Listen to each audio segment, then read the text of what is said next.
can hear me. Those of you who don't, I think you all know, I'm Councilor Mark Edwards. I'd like to thank our local MP, Peter Dowling, for organising this afternoon's Q&A, and he invited me along to assist answer any questions, because I'm sure some of the questions that have come through here, and I can see overlap between state and council. I can't see him, but I think Councilor Hewlett is here, or he'll be grabbing a coffee, so he'll be here shortly. Around 1 o'clock we expect the vote to come in from the place, so there'll be some other people arriving, so we might stop for a few minutes and talk to those. That doesn't stop us from progressing. The format that we've got so far is that there's some paper over on the table there. If you've got any questions that you'd like to ask, just write them down. We'll go through. We've grouped them into similar ones, and we'll read out the questions and we'll have a bit of a discussion on it, talk about it as we go through. We'll just work our way through to eventually answer all the questions you've got there. So I'd like to start there. Thank you. Thank you.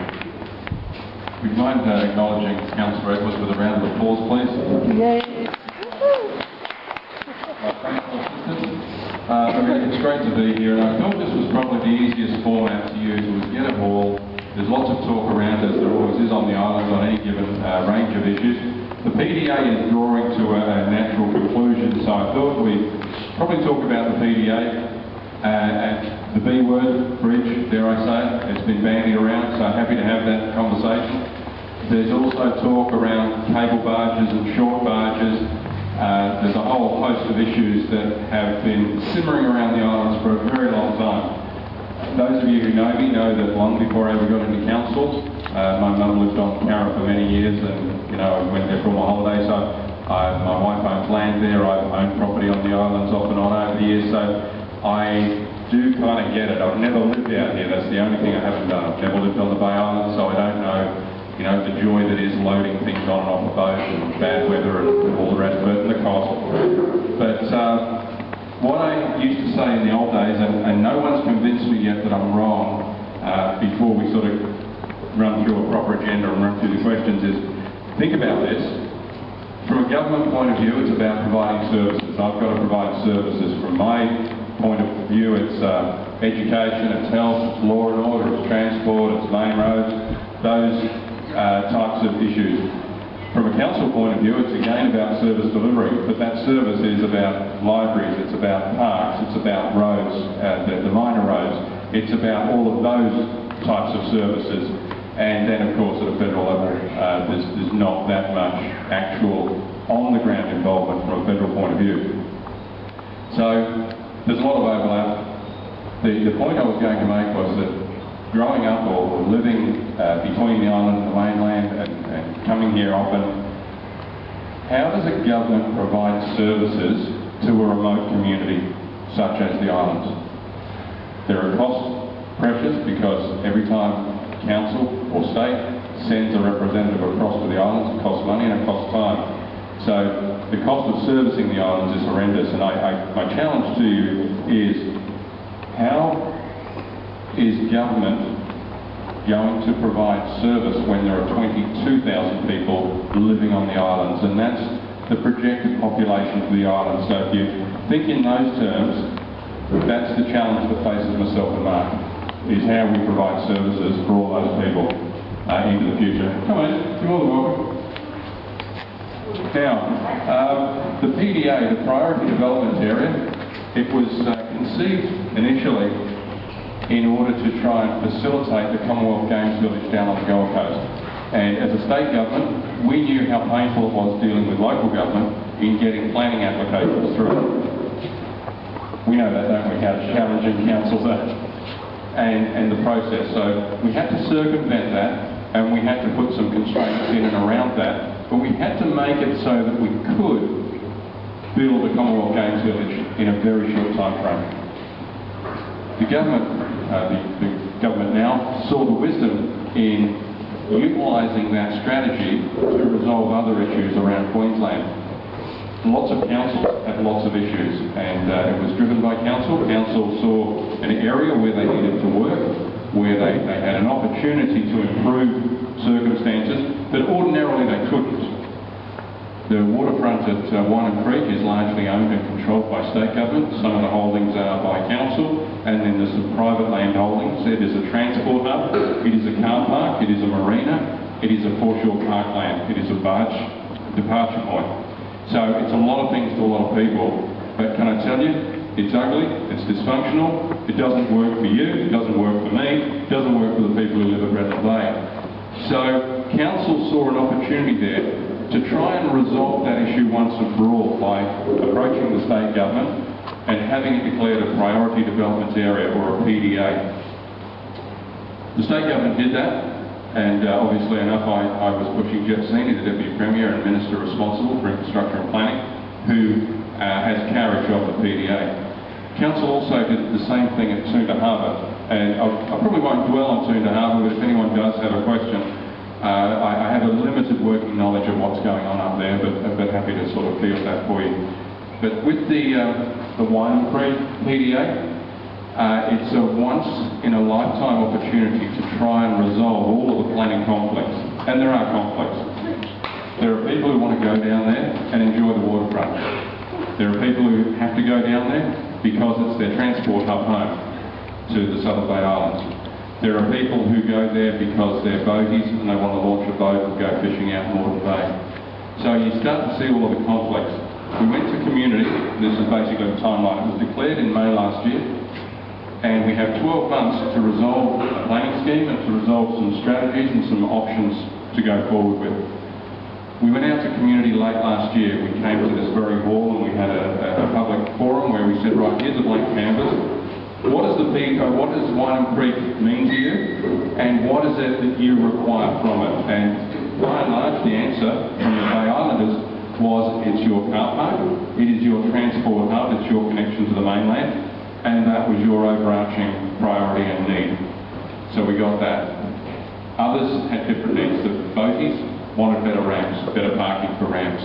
The people who live in the area wanted parkland. So it's all quite straightforward. We've done a conceptual plan, and that went back out to community early this year. I think it was January it came out.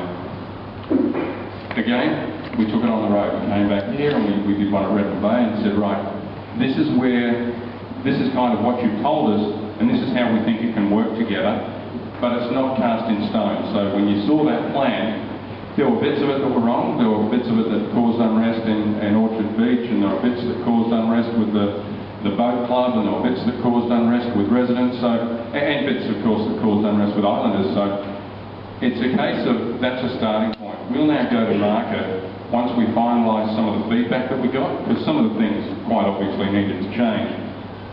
We'll go to market now and we'll talk to investors, we'll talk to developers, we'll talk to anyone who has an interest in being a part of that project. It could be that one entity comes in and says, you know what, I want to do the whole lot. I want to build a new boat ramp, I want to do a marina, I want to do a transport terminal, parking, parklands, you name it. And then it may be that there's half a dozen different players who want to do different components, because when you look at it, in my mind, I can see a half a dozen little scenarios that could play out there. And I won't sort of get into any detail, but I'm happy to later on. I think for the first part of the evening, and I might just, the afternoon, I might just get a show of hands. Whose overarching reason for being here, and I'll give you 4 choices. Choice 1, your main reason for being here today on a wonderful Saturday afternoon, the first dry day in a few, is to hear about the PDA, the Wynham Creek PDA. Okay? Whose overarching reason for being here is because you do want or do not want a bridge to the mainland. I think I might have answered number 3 already. And number 3 is because of a short cable barge, or a barge type connection to the mainland, as opposed to a bridge, because they are both very different. Do you want me to do the bridge question and the barge question separately? Okay, let's start again. Who wants to hear about a barge option? Talk about a barge option? Yep. Who wants a bridge option? Talk about. Okay. Bridge wins, but it's not about that. It's about that discussion, and it's about you guiding me, because I'll then take whatever comes out of today back to Parliament. I'll lean on Cam, I'll lean on Jeff. done in a cogent and a sequenced way. I can assure you, the government is broken. Right, all that stuff you read in the press is absolutely true. And to put that into context... Sorry? That's why I thought, why wasn't there salary? Well, I can't speak for my colleagues, as everyone knows, I got nothing. So that's a different story. Can I just kind of map out some of the debt issues? Because it is important to kind of put this on the table. We are turning it around, there is hope. Historically, Queensland has been getting slowly but surely deeper into debt. At the moment, or when we came to office, there was actually a glide path where there was planned borrowings for a whole host of things. You know, it got to the stage where we were even borrowing money for wages and for fuel for police and ambulances. That's how bad things were towards the tail end of the previous government. When we came in, we've cut, we've chopped, we've dropped programs, we've had to make real tough decisions, and we don't do it lightly. You know, but what we did is, if we're going to recover, we're going to get on in front of this, and we're going to be able to build these infrastructure projects, then we really need to get our finances right, get to a point in time. You know, if you go to the bank and you want to borrow money, and you're a gambler, you're a drinker, you're living from pay packet to pay packet, or you've got no savings in the bank, what are the chances of the bank lending you money? Well, we are that basket case of the state. We can't go to borrow, we can't get investors here because we are high risk. The debt was due to go to $103 billion, that's with a B, $103 billion. We've managed to arrest that, and we're going to plateau in the next kind of 12, 18 months at 80 billion, 80. So we've reduced our exposure to debt. Because we lost our AAA credit rating, we actually pay a higher interest penalty as well, and that costs us dearly. So, right here, right now, everyone in this room, and everyone not in this room, everyone in Queensland, every man, woman and child owes, on behalf of, you know, the government did it to you, for you, owes $14,000. Who's got $14,000 spare kicking around for every man, woman and child? Can you pay that back? Yeah, I can't. That is the debt that we owe. Put a different way, our interest bill for Queensland, right here, right now, is ticking up. We have to find, for every hour that I'm standing here, during the course of this meeting, it'll be about $1.5 million. It's $453,000 every hour. That's a house every hour. We've got to find that dough. That's just the interest bill. That's just the interest. That's not servicing the debt. We are arresting that. We're going to try and regain our AAA credit rating. We've got the mechanisms right. The rating agencies are supporting what we're doing, hard as it is. They are supporting it, and we will get our credit rating back, so there is hope. Once we start to get that back, then we'll have money to invest. So, in the short term, you know, the bridge is not going to happen next week. By the way, is there anyone in here who could actually build the bridge tomorrow if we got the green light? The Redlands gave an assurance to Joyce Webb's group. Say A bridge builder, I believe, was Leighton's, gave an assurance to Joyce Webb's group that if they got a parcel of land in lieu of the bridge, they could build it. That's what was reported. All right, there's some hearsay here. I probably can't qualify. Hang on, I can't qualify it, but there's an allegation that Leighton's would build a bridge if they were given some land. Now, I suspect the land is on Stradbroke.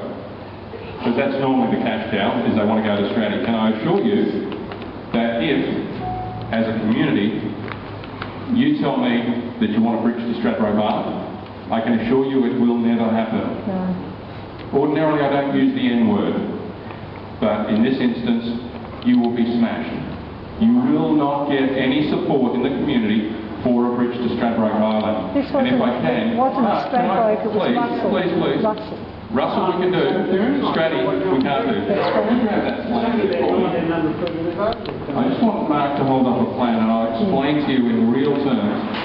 There's questions over there if you'd like to have a question. Just write down the question. Now, here's Russell Island, here's Stradbroke. At the northernmost point, we've got to try and build 25 to 30 kilometres of road to get you to Amity or to Point Lookout. Hang on, please, let me just exercise this argument, put it there. So you can clearly see that any mention of Stratty will kill your future options for bridges. No one's, And down here, it's 30 to 35k. So just so that you're clear on that.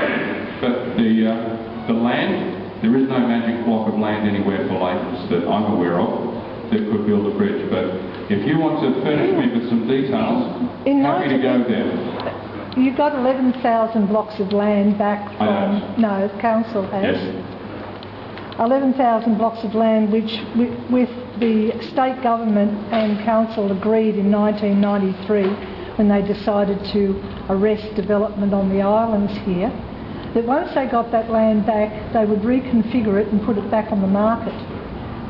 I've got the documents. I was only in council I've got the documents so here. that's certainly not an argument that I heard. The argument or the allegation or suggestion is that I have the ministerial documents here if you want to see them. The assertion is that the council, all the land they reviewed, would reconfigure it, put it back on the market to help pay for a bridge. Now that's... No, I didn't say pay for a bridge. I said they would put it back on the market and sell it. If that's the case, why can I not put that money into a bridge? Okay, if that were the case, then why not sell it and put that investment into a bridge? Good question. Question for council. Yes. About 10 years ago... Sorry?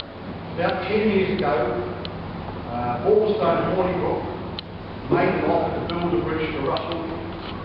They were financed the whole thing because they were given X number of blocks, which they then knew that once the bridge was built, they could sell those and they get their money back. It was Lake Holmes was not in the picture of Ballstone and Hornibrook, and they made the offer to council in writing to the council.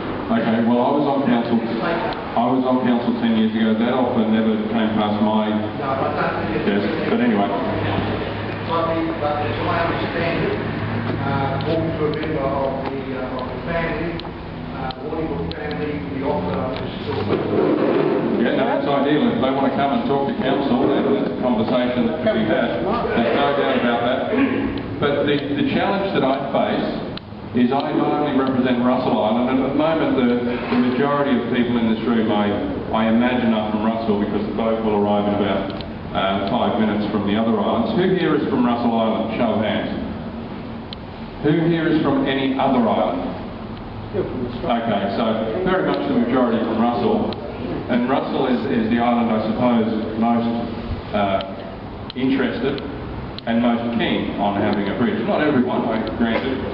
The other islands are not so keen. I represent 4 islands, and I can't imagine how I can build a bridge to one and leave the other 3 isolated, because they all are treated equally, they all have the same issues, the same transport problems, the same ferries, the same infrastructure shortage, the same needs for social and welfare and government services, education, health, law and order, you name it. Yes. Right. If the bridge came to Russell, then the barge could be the bridge from the other islands to here. I know the other islands don't want it, Carra doesn't want it, Macleay doesn't want it, there are a few that do, but they're quite happy to stay as they are, but Russell is not. And if Russell became the focus for and transport hub, then your Wyndham Creek could get sold off to any of the developers, and the only thing that they would have to keep is the transport hub open for the other islands that want to connect straight to Redlands. Russell could become the new transport hub. Thank you. The proposal is that Russell Island become a transport hub. Logistically, I'm not sure how that would work, but I'm happy to entertain the prospect and the idea. I am still faced with the dilemma, me personally, and I need you to resolve it for me, is how I provide service to 3 other islands still in isolation when they're not linked up. That's the challenge I face. I have 4 islands. Yeah. I don't have 1. If I had 1, that would be dead easy. It would be dead easy. You don't have to count the other islands. I do have to count the other islands. All you're doing is shifting it from Redlands to Russell. That's all you're doing. Cara does it. No, I'm not. What I'm doing is I'm dividing 4 islands that have the same needs, the same challenges, the ferry and the barge services. Will still be here. Please, give me a chance. The 4 islands rely on a barge service and a ferry service. All come here. Yes. And if they don't service these islands, the viability and the cost pressures for those services for the other island communities will go through the roof. Why? They will go through the roof How because can they? It's exact same if you have a service. business and if you had a shop, right, and half your customers disappeared They're overnight, not going to they disappear. are going to disappear. The barge ferries would be full coming to Russell. They would pick up. I think you're wrong, but hey, mount the argument and explain to me how it will work. Sorry, Chris? I am a regular barge user, and when I come back here to Russell, there's usually only 1 or 2 cars coming off at Russell. Sometimes I'm the only car on there. Most of them go to Macleay. Now, if the barge company lost Russell, they would have the option of 1, saving a heap of fuel by not needing to come here anymore, and 2, they could then use Russell as an inter-island channel so that people can come from the other islands directly to here to use the bridge here. So they don't lose. So they wouldn't lose anything. These are conversations that... They would actually make more money, really. These are conversations that need to be had, there's no doubt about that. But they need to put up a business model that works for them. Who's they? The barge operators. If they tell me they're going to go broke, if they lose certain patronage, the ferry service, if they lose the ferry service, half the customers disappear. How does that sustain the viability? And from a government point of view, I am still stuck with 4 communities, 1 linked, right, 1 linked, and 3 not linked. That's the challenge that I face. You've got 4 not linked at the moment, and all you're doing is taking it You've from dominated for a while. The lady in front of you is trying to get a question in edgewise. So you're saying that if we got discriminated against the other islands, is that correct? Redlands, if Russell got the bridge, then we'd be discriminating against the other islands. It's probably not so much discrimination, but I have 3 disenfranchised islands that I've still got to try and find service delivery, ways of servicing them. And the population mix will be, look, I would imagine when all is said and done, when the islands are fully populated, rough guesstimate, Mark, tell me if I'm too far off the mark, you'd have about probably 12,000 here, maybe 8,000 on Macleay, and maybe 2 scattered in the mid-range, 1,000, 1,500, sort of roughly around those terms. So as a government body, you're trying to make everything fair and equal for everyone. I have to represent the needs for all 4 islands as equally as I can, yes. Can I just say, you've already established that those islands don't want to have any contact with the mainland of the bridge. That's their problem. I haven't established that. That's the conversation we're going to have today. And there are some that are vehemently in favour and some vehemently opposed. And if I went around Russell Island, I would find the same thing. There are people. It's just the dynamics a little different, that's all. But what I'm trying to say is that if people don't want to come with eventually and moving, because now it's a fast-moving thing, it's not a slow large thing, and it's lovely for families that don't have to work, but people who have to work and sleep in their cars to try and get at night to try and get back. It's not fair. And if they can get to here, well, it's not far to live out of Russell. You can see the sandbars, that's why the barges have to It's not, it isn't the dynamic thing to put the bridge to those places. We don't have to walk to them, a little footbridge. Because, I mean, even the kangaroos go to Russell Island and something. So I know that, I've seen it. It's not that far, it's not that bad. And you'd have to have a referendum to say if the majority do not want to. And besides that, you'll get a lot of people who are unemployed that come to the island that don't want to work, and it's a damn that they can't get a barge, they can't. And so therefore, we won't work then. Yeah. But if you get a bridge, you've got a lot more people that want to work, and able to, go to night work and come back and do things like that. Yeah, I don't disagree with you. Look, can I just welcome now the visitors who've joined us from the other islands on the ferry. So welcome people from, I presume, Lamb, Carra and Macleay. Thank you. We've just been chatting generally. We've done the introductions. I'm sure most of you know Councilor Mark Edwards, for the people who have just arrived, who represents Division 5, which is the Bay Islands of Redland Bay. And we just basically set out the starting point for a discussion.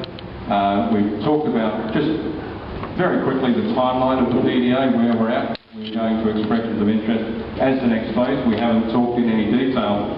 I did a straw poll, which is what we're just kind of talking around at the moment, for those of you who have just joined. The straw poll was, how many people are here, their whole motivation for being here this afternoon is to hear about the priority development area at Wine Creek, through a show of hands. So can we do that again, just so that everyone's clear of what's going on? Right, there's sort of 4 people in the room, 5, 6 people in the room.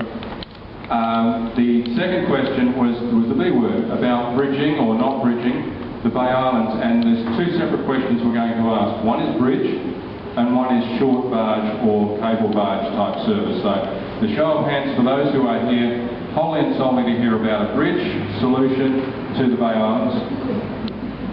Those who are here about a barge type operation to service the islands, a short barge operation. The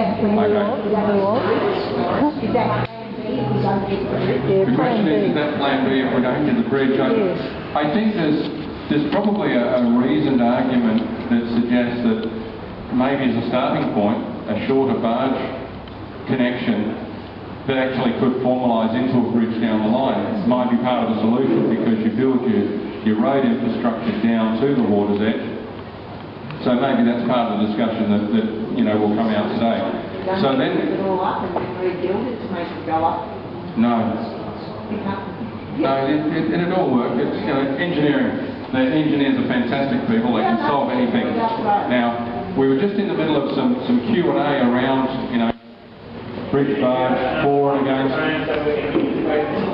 Sorry, what was that? You had another microphone so we could all hear the question. Well, we had no problem with the hearing before. Is the people at the back in? Oh, sorry, yeah. No, we don't. I get you. Sorry, Gar. Look, we don't have a second microphone. What we had actually started to do, and for those of you who have just joined us, on these tables there are sheets to write down a question. We've been collating the questions here, so what we thought might be easier was to read the question. A lot of them are quite similar, and then I'll provide an answer to that question. So what I'll do is, there is a few questions still outstanding. I will get to them. I'll repeat the question if you're not hearing the question. So Who paid for 3 bridges to Redland? sorry. Yeah, Peter, you talked about cost of services before. I mean, I think all the issues that most people bring up here today, and you brought up yourself, is the cost of providing services or the bridge or a cable service or whatever it is to the islands. Now, I run my own business, and I'm fairly understanding the basic form of what's needed. There is companies around, people have mentioned it before, over the years, that have put proposals for bridge in. Now, Leighton's come up. I actually know for a fact that Leighton at the moment almost have no work on, and they're in a position there that they could do that. Now, when they go to do projects, they need to raise funds, they need guarantees to borrow money to do projects. The land that was mentioned before doesn't need to be sold, but it can be put up there as collateral for a loan, for a guarantee, for the bridge to be built. It can be paid for with tolls and what have you. That land may not necessarily ever need to be sold, but the bridge needs to pay for itself. And it's sort of, you mentioned the cost of services to the islands before, and one of the people here alluded. The costs are there, but they're not what you're paying at the moment. Those costs need to be tallied up. You need to come up with figures of how much it costs. Council needs to tally all the costs of providing the services here. That needs to be looked at. and then we've got a figure that we work from, and from that point on we work out whether the bridge is viable and how it's going to be paid, and that's how it should be looked at. Can we look at the... Look, I don't disagree, and the points that were made, and please let me know if I miss any of them, it was about mounting the financial model, because quite rightly we do currently provide services to the Bay Islands, be it council services or state government services, the case may be, and that comes at a cost. If we can reduce that cost, factor that into a financial model that supports the bridge, looking at leveraging the land that government holds or owns on the islands, be it all the council land in question or other holdings, so that construction companies such as Leighton's has been mentioned, Hornybrook, Balderstone, yeah, they've been mentioned, that they could leverage money from financial institutes to build a bridge and to do the financial modelling and the financial costings. I don't disagree with that. Have I missed any of the points you made, sir? I don't think so, but the costing from the government and the council needs to be known by both parties. Yeah. It needs to be public. That's exactly right. We need to know what we're spending now and what we'll save and factor that in over the longer term. I don't disagree with any of that. My challenge still centres around trying to adopt, and maybe it's being futile, maybe I'm too idealistic, where a one solution will fit all. Because in a perfect world, that's what I see. But if that's not the case, fine, that's not the case. It's the conversation we need to have. You mentioned earlier whether you thought that the ferry company could come up with a viable solution for them. Because, of course, with a capital in as we are, we have no choice but to use this. We have no thing unless we want to buy a boat each. We have no option. So of course they will be opposed to this. It's in their interest to say that they can't manage anything viably, whether they can or not. No, that wasn't the point I made, and it wasn't what they're saying. My comment was around the fact that if you were to bridge Russell Island, and as an operator, barge and ferry, you lose 50% of your customer base. No, you don't. If you lose 50% of your customer base, how that would impact their modelling. I don't care what their modelling says. Why can't we have a car barge that actually works instead of talking about a bridge that's probably never going to happen? We can talk about it. Because I lived in Mockle for 16 years, and I used the Mockle ferry there for 16 solid years. Yeah. And why isn't it? Island Point has been using its ferry for God knows how long. Yep. There is no reason why we couldn't have a cable barge that works for Russell Island. And I also think that you should be looking at the demographic of the different islands, on how many people live on the islands, as to how many people it would be servicing as well. I'm a resident. I own 2 cars. There are probably other people in this room you that are own 2 making cars as well. you are making some quite substantive allegations. No, I am not wedded to a bridge. I am not wedded to or against a bridge, or a cable barge, or a barge. It's about what best suits, what best fits, and I think it gets back to the comments that you made about getting the right financial modelling. Sorry? How come you haven't had it? You know about the cost for a while. Hang on. You know, so why haven't you guys been working towards it now? I am working towards it. What do you think I'm standing here for on a Saturday afternoon? Well, how come we can't have any figures? How come you're not working with the council and nobody knows, Redland doesn't know what Redland's doing? Nobody knows exactly how much funding is going out there. Well, I know that the state government spends an absolute fortune out here, and I know Mark is well aware that council spends a fortune out here. But having said that... So how come you don't know exactly how much it is that you are spending and how much will go in state for bridge goes in? How come you can't figure that out? Well, it wasn't a question that had contemplated coming here today, but I could have done the research, and I will into the future if you need to know the numbers of what we're spending out on the islands. More than happy to do that. I know... You said we've got to know for a working model. Sorry, that was a suggestion from the gentleman behind you, and I think he's hit it right on the head. I think he's hit it right on the head.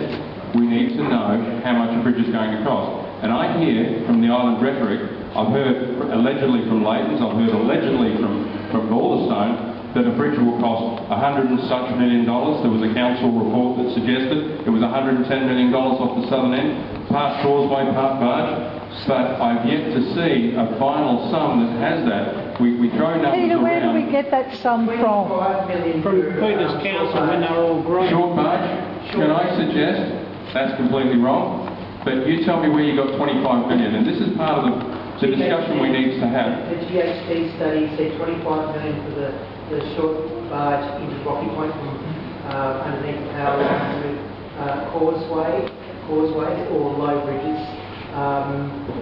That same report, that if it's the one I'm thinking of, said it was the cheapest option was 105 million. No, the bridge was 150 million.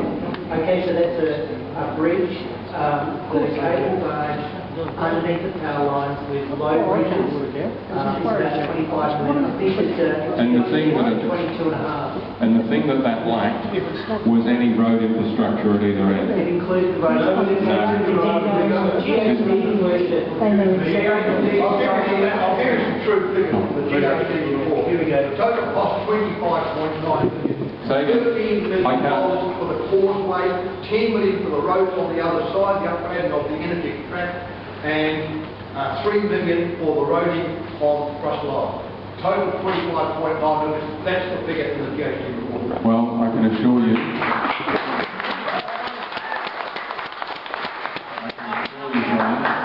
I can assure you that those figures don't stack up based on the roadworks I see around southeast Queensland. The intersections along Redland Bay Road are well over that, but nowhere near the level of work. But we do need to get the costings, you're right. We do need to work a financial model. The first thing I suppose I need to do from an elected member point of view is find out, is there love for a bridge? Is that what you want? Do we want it for all islands? If we don't want it for all islands, how do I resolve the service delivery for the other islands? As I'm told, I represent 4 islands, not just one. If I were to have this meeting, if I were to have this meeting on Macleay Island, I suspect the dynamic of the room would be different. But It would be more... nobody's asking you to bridge Macleay. They want their parking hub. All members are asking for me to provide them with service and transport. No, you can't just say, I can't do this whole blob, so therefore we don't do anything. Sorry? You can't just say, if I can't do this pyramid, then I'm not going to do anything. If Russell became the hub, No, the sorry. other islands don't... I didn't say that at all. What I said was You've got 4 islands to serve. I've got 4 islands and I've got to address If Russell the needs for all became 4. the hub, I've got your to address the Wyndham needs for Creek, all 4. your Now, Wyndham this lady, Creek... please, this lady's been waving frantically over on the left. I do apologise. And then I'll come back to you, sir. You'll be next after this lady. And then I'll move to the middle here. Yes. You're discussing the other 3 islands that make 4. You're saying that the barges are going to lose money. If a bridge or a cable barge is put on the other end, the south end, why is there not going to be parking here for everybody, Russell, all the other islands? They can have a car parked here if they wish. They can bring a car on the barge if they wish. Yep. Go to our island and go off the other end if they wish. That is money for the barge company. Thus it would be a lot cheaper at $94 over and back for an ordinary vehicle, 2 people. I think that's considerably expensive. It's expensive for a pensioner. I'm amongst the group here. It's expensive for anyone. Income doesn't fit the bill. The other thing is, when they ask for suggestions for along the marina, we did put in that you could put parking on Russell Island and come across on the so-called free inter-island fares. The inter-island fares from whichever island here is supposed to be free. Yeah. No, you pay $88 a year. Exactly. Some of us are. Some of us are. Having a car park here, council donated land for a car park. They could have their cars here, which would probably be safer than the mainland. That many have been broken into, set on fire, God knows what. Not to mention the fact that when you get a parking ticket It costs every you 3 a hours. fortune to take the car over. The barges will be having to bring people from the islands to here to go through. The major traffic would be upgraded a bit, not horrendously, nothing like the mainland. And what's wrong with that idea? And go off. Oh well, those who want to go on the barge to the mainland, good luck. Let me ask More money you. than me.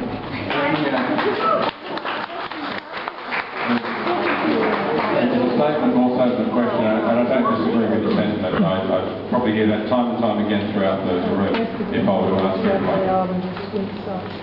As a way forward, as a go-forward strategy from here, how would the islanders feel, and it gets back to your comments, sir, if we were to seek the support of council and state government in having the Bay Islands declared a priority development area? Yep. Question mark. As a strategy, we could then really start to map out for the future for the Bay Islands. Now, I've got to put my hand on my heart here.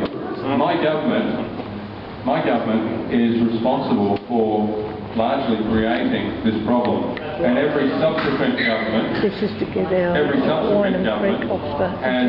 looked the other way. I'm not prepared to look the other way. I didn't when I was on council, and I don't intend to look the other way ever. I think there's probably a go-forward strategy there, and the solution may be different for each island, but it needs to work, and it needs to work well. It needs to be financially robust.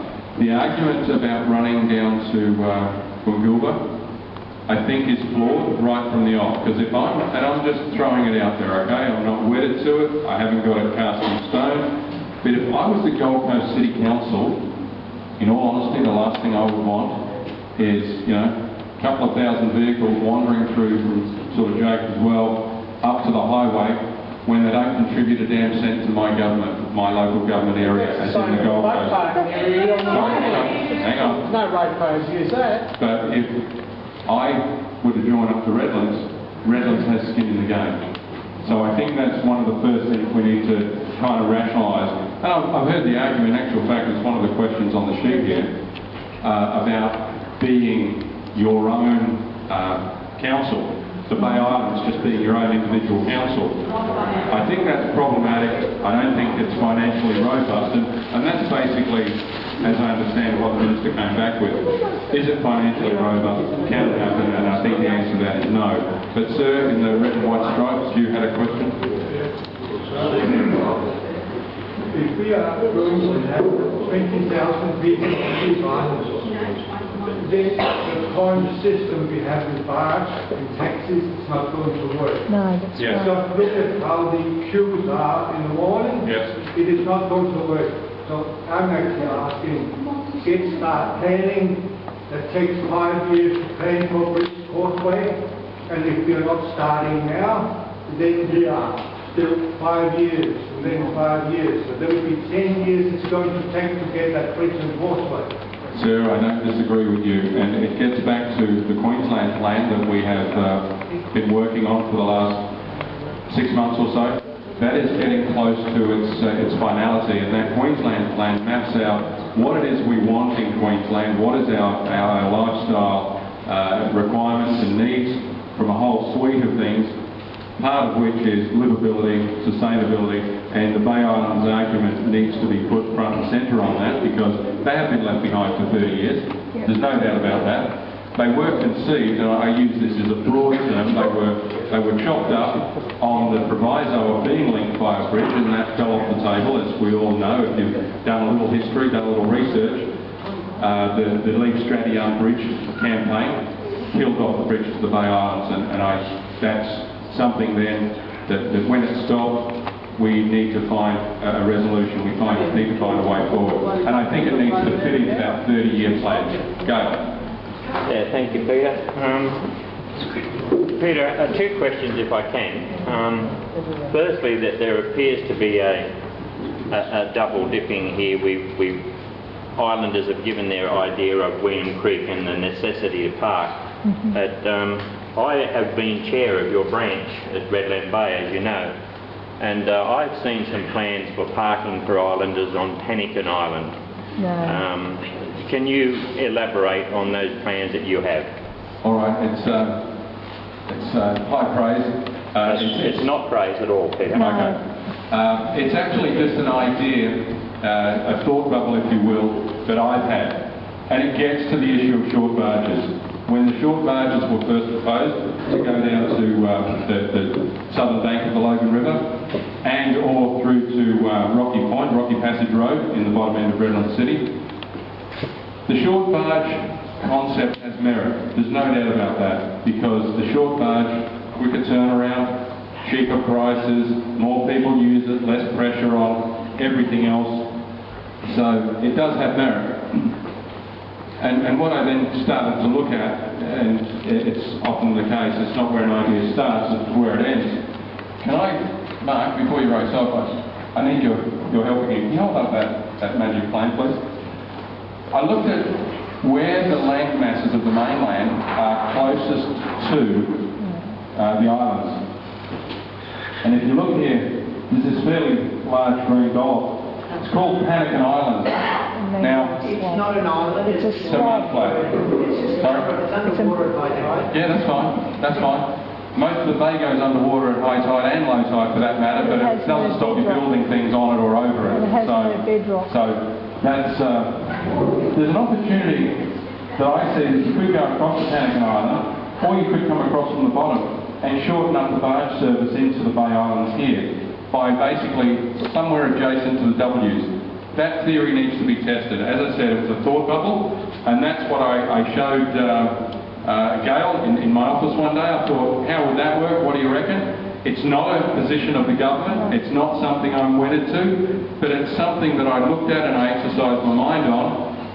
It needs to be proven. It needs to be certified. I've showed it to Brian. I've showed it to a few people who have come through my office, sought their opinion on it. So, Peter, please. Why don't you ask if we're all keen on that idea? Peter, as a supplementary question, Yes. then what are you wedded to? I'm wedded to looking out for the islanders' best interests. Simple as that. I think you're wedded to sort of getting re-elected again and not making any commitment. Well, I can't make a commitment, as you well know. I'm a member of a team, the LNP team. I can certainly argue and exercise your needs and your desires to my party, and that's what I do very well. Remember, the previous government brought in TransLink. They assured you were going to get it, and you were going to get it, and you were going to get it, and then you were never going to get it, never going to get it. Well, I delivered it. When I went to council on Coochie Mudlow Island, it was part of my patch, and I was assured that there's no way anyone would ever sue a Coochie. And you know what? That was unacceptable. To my way of thinking, the answer is never no. It's not yet, it's not that way, it's not right now, but the answer is not no. Because the one thing I challenge everyone in this room, how, as a government, and I started by saying this earlier on, so for the new people in the room, it's almost Groundhog Day. It's Groundhog Day for those that were here at the start. Demonstrate to me how, as a government, I can provide and service 22,000 people living in the middle of a puddle. Because that's what you are. You are living in the middle of a puddle. If it's a bridge, fine. Let's do the bridge. Without the bridge, we can't sewerage. If it's a cable car, then let's start planning for it. Simple as that. We are getting to, sorry man, please. We are getting to that tipping point, right? We've gone so far, and now we're getting to that tipping point where there is no more room at the end. There is no more room for parking. The Wynon Creek PDA will still proceed, and it will still work, and it will serve our needs. And even if we were to put a bridge in 5 years' time, the PDA process and the product that's left behind there is still viable and still works and still needed. It's not a case of why waste your money there and do anything there. We need that now to facilitate the next 5 years, because if tomorrow morning Campbell woke up and he said, Peter, I've got a couple of $100 million and I've got a couple of companies lining up, want to build a bridge to the Bay Islands, what do you reckon? And I say, great, the community told me they want it, let's bring it on. If we started planning and designing, I don't think they'd be driving pylons for about 3 to 5 years. So doing that part of it now. I don't think anybody's against wine and creek. I don't think anybody's against cafes and things like that. I don't think that's the issue here. Without groaning. What you're finding is it's the ratepayers here on the islands who are having a problem with how they have to survive on the islands. The working people, the real live owning people who have to live here. It's not their way. It's just the way, you know, we have to have the 2 cars and the fact that... Yeah, I get all of that. I get all of that. That's why we're here today. But it's not wine and creek. I think you'll find that most people don't have a problem with that. I didn't say they did. I just said that right now we've hit a tipping point in my view. We have pretty much saturated our parking options for Bay Islanders. If the Bay Islands keep growing, and they will, as they should, we cannot provide any more parking. We need to now look to the next level, and the next level, that tipping point, is connectedness.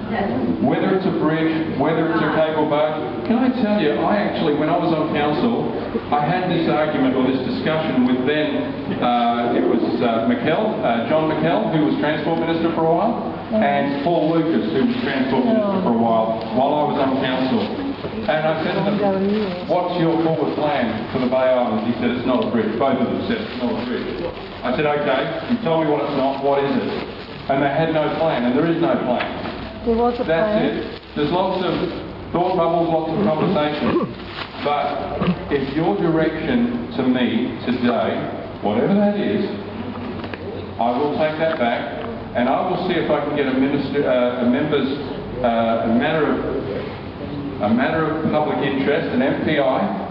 I will do my best to get an MPI next week where I will stand up and I will advise the world that the island community told me this is what they want, and it is now my mission to start charting that course. I started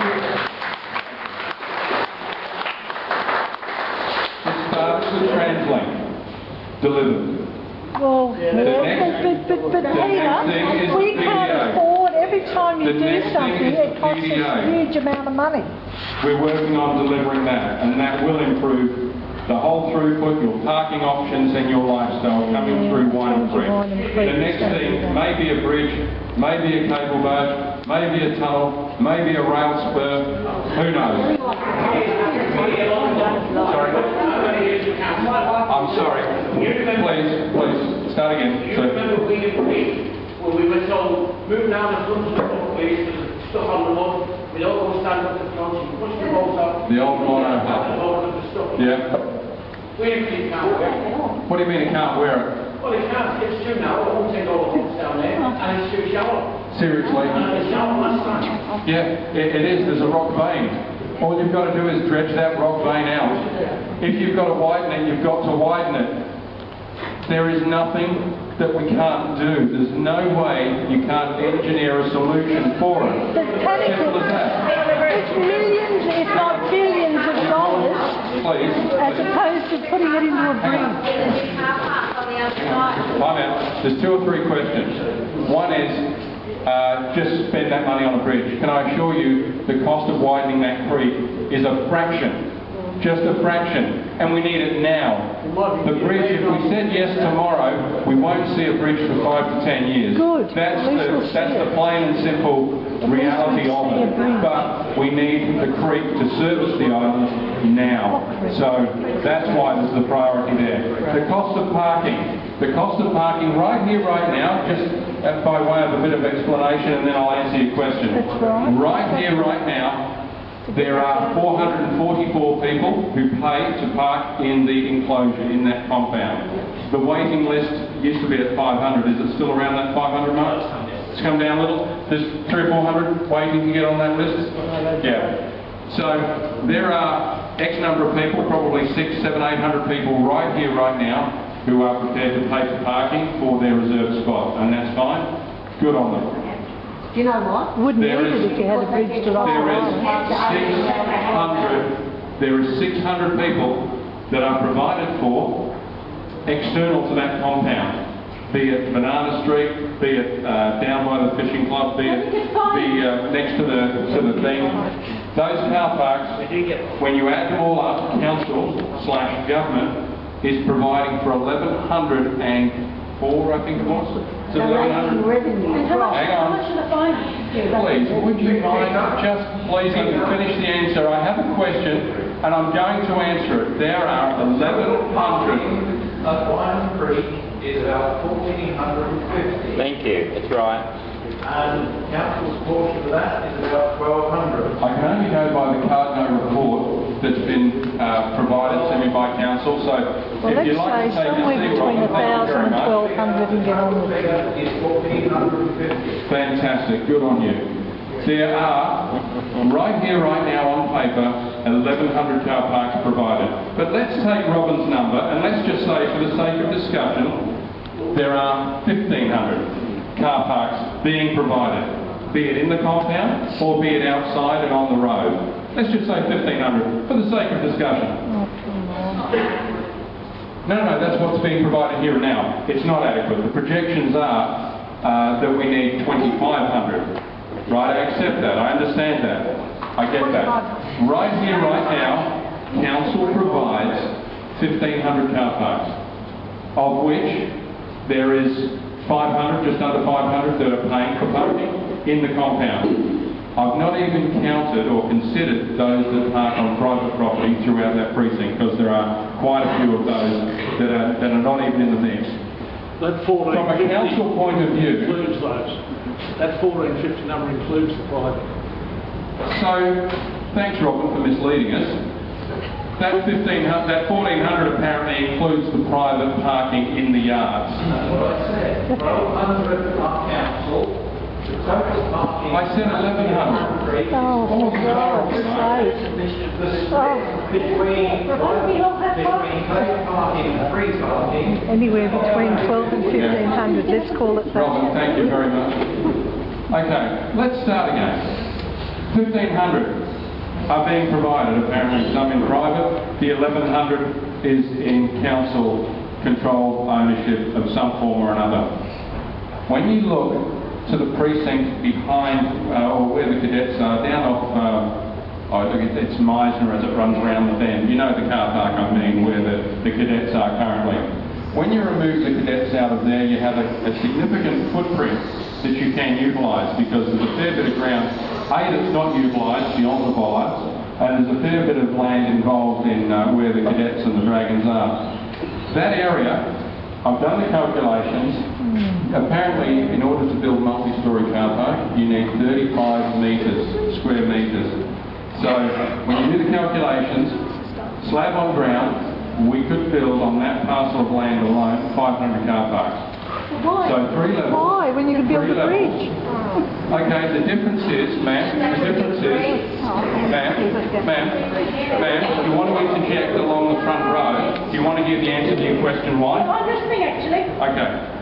The why is, to build the car park is around $20 million, $20 to $25 million to build the car park, roughly. To build the bridge is infinitely more than that, and only services, if we take that argument that we're only going to connect Russell, is well north of 100 million. I don't have 100 million. I don't even have 25 million, but I can get 25 million better than I can get 100 million. Can I just mention something? Can I just answer this question finally for this lady? She's asked a question. Looking at me. So we build a 3-storey car park right here, right now. There's about 1,000 people want to pay that are currently paying for secure parking. They get a reserved spot. So let's just say 2 layers of a 500 per layer car park are paid for by those that pay the $1,000, and then the roof, the 500, which is currently what we're providing, is free. That model works. And getting back to your thing about commercial reality and getting a developer to do it, that's how they do it. They will do a straight line calculation and work out how to deliver that car park. But that's one of the options that's on the table. Developers will decide. I have to resolve the parking problem now rather than, sort of push the bridge, because the bridge is not going to happen. Not in the next 5 years. Peter, would you look this way? Sorry. Yeah, hang on.